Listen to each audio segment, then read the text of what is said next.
అస్సలాము అలైకుం వరహమతుల్లాహి వబరకాతు. ఈరోజు నేను ఈ చేసే డిజర్ట్ చిన్నపిల్లల నుంచి ముసలి వాళ్ళాక అందరూ ఇష్టపడతారు. ఇది ఇంట్లో ప్రిపేర్ చేస్తున్నారంటే డైటింగ్ చేసే వాళ్ళు కూడా ఫుల్గా తినేస్తారు. ఏమంటారు, బౌల్స్ బౌల్స్ ఖాళీ అయిపోతాయి చేసినప్పుడు. ఇది వచ్చేసి హైదరాబాదీ అథెంటిక్ షిర్కుమ్మా. ఇంకెందుకు ఆలస్యం, దీన్ని ప్రిపేర్ చేద్దాం రండి.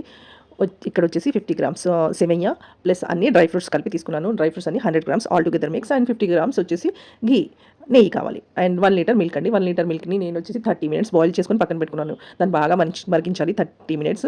అంటే 100% మిల్క్ ఉంటే దాంట్లో 81 అంటే 1 లీటర్ ఉంటే 800 ml దాకా వచ్చేసేయాలి మనకు బాగా మరిగిన తర్వాత.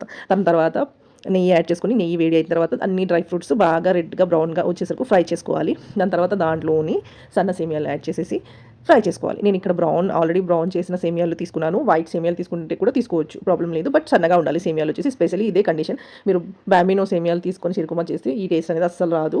ఇంకో విషయం, షిర్కుమా చేసిన ప్రతిసారి నాకు ఒక విషయం గుర్తుకొస్తుంది, అది మీతో షేర్ చేసుకుంటాను.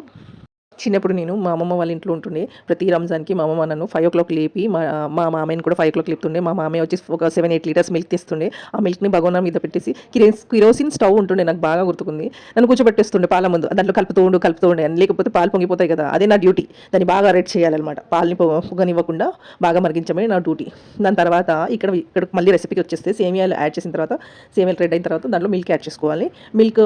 సేమియాలు కొంచెం బాయిల్ అయిన తర్వాత ఒక 5 minutes తర్వాత 150 గ్రామ్స్ షుగర్ యాడ్ చేసుకున్నాను. నా టేస్ట్ ప్రకారం, మీకు తక్కువ అనిపిస్తే మీరు మీ టేస్ట్ ప్రకారం యాడ్ చేసుకోండి.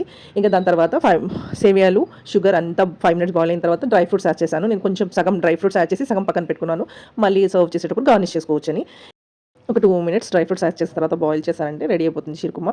నేను షిర్కుమా రెడీ అవ్వగానే ఆపుకోలేక ఆత్రం బౌల్లో సర్వ్ చేసుకొని జస్ట్ ఒక సిప్ తీసుకున్నాను. నోరు కాలిపోయిందండి. మీరు మాత్రం అలా చేయకండి. ఒక 2 minutes దాన్ని అలానే వచ్చేసేయండి బౌల్లో సర్వ్ చేసిన తర్వాత. And thanks for watching my videos. నా యూట్యూబ్ ఛానల్కి సబ్స్క్రైబ్ చేయండి, ఇన్స్టాగ్రామ్ పేజ్కి ఫాలో చేయండి. Jazakallah khair. Please like and comment on my videos.